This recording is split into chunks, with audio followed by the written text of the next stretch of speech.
So that was in 1996, and again, like you were saying, that at that stage, it was being led by engineers, and now Yeah. you find yourself in 2020, where you've produced, or your company's produced some amazing schemes, which are really combining all those different elements. Because what like we've touched on, you've got about quality of water, quantity of water, and then the biodiversity side, and then the amenity.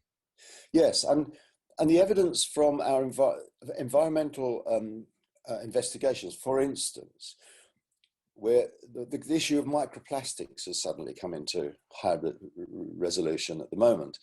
I think there was some information from work that Bangor University have done. Yeah. I mean, we work in London a little bit, and for instance, the River Thames, there are something like 81 or 82 pieces of microplastic in every 1 litre of river water in the River Thames. Mm-hmm. Now, where's that coming from? By far the biggest volume of that is coming from tyre waste. And of course, the sort of SuDS systems that we build, whether it be permeable surfaces like permeable pavements, or whether it be sort of forebays to trap silt, that takes those tyre waste, those microplastics, it hits them right at source. And this business of cleaning that water at source means that as the water begins to travel down the management train, we know that the water is going to be substantially clean. Yeah. So, you know, and another bit of research I read the other day, that dippers, they're now finding dippers which are feeding in watercourses, the birds. They are now ingesting microplastics which are in their food, in the watercourses. Now, I'm not saying SuDS can do everything in this regard, but every time you look at what SuDS can deliver, you see more multi-benefit aspects to this. Yeah. And people, of course, are some are more wild than others, of course, but people are part of this ecosystem as well, and people are getting benefit. So in London, people are beginning to want to look after some of these SuDS systems. The one we did at Bridget Joyce Square in at White City, there's a local gardening group who are looking after that. So unlike to my knowledge, I don't know too many people who want to look after a drain, a pipe under the ground. There's no sexiness in a pipe under the ground, but the more you design these things to look beautiful and to look interesting, the more people get involved in them. Yeah. And schools will look after their own. So we've done a lot of work on schools, and so children sort of almost subliminally can pick up these issues. And I think they're a great teaching resource, because you've got biodiversity, you've got geography, you've got physics, you've got numbers, you've got all of these things which you can use to help people understand how all of these topics, if you like, relate to everyday life.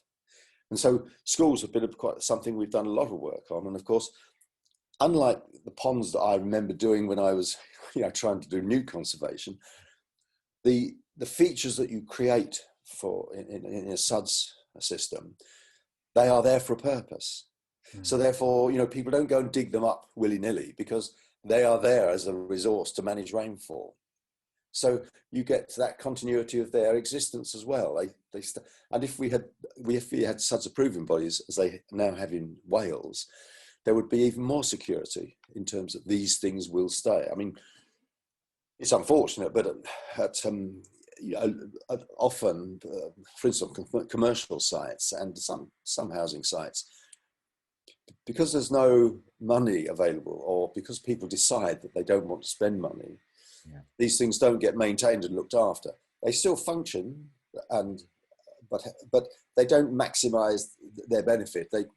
All of these things can turn to woodland eventually, and sometimes that can be a good thing, of course. But the main thing is to small and often maintenance interventions. Very little things to like cutting grass and checking that water's going through a control structure. Little things like that is all that these things need. It works well for people and people who have responsibility for looking after these. And we spend a lot of time persuading people that they can't believe how easy they are to look after, you know. Yeah. But I also guess that, you know, there is the sort of there's the cost, and then there's the maintenance of systems. Yeah. But then compared to underground pipe, you know, pipe to, how do you describe it? Pipe to bomb crater, and that sort of the difference between the two. And yeah, and all the evidence suggests that these things are certainly in greenfield, if in new situations, they're always cheaper than conventional. Or if you design them well, they're always. I mean, I'm a landscape architect. I can spend people's money. Don't get me wrong.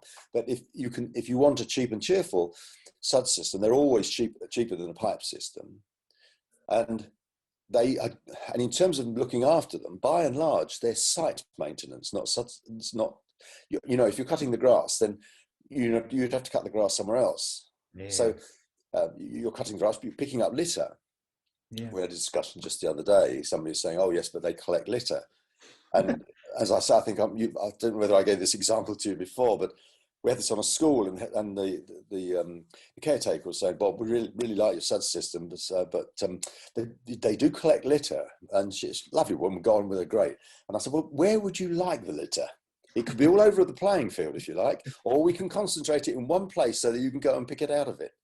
You know, and she twigged, and she said, "They don't generate litter, but they do collect it for you." Good job, yes. So again, sometimes, you know, if you go to things with a negative view of things, you can find problems. But they don't generate litter, but they do collect litter. And that's the way to look at it.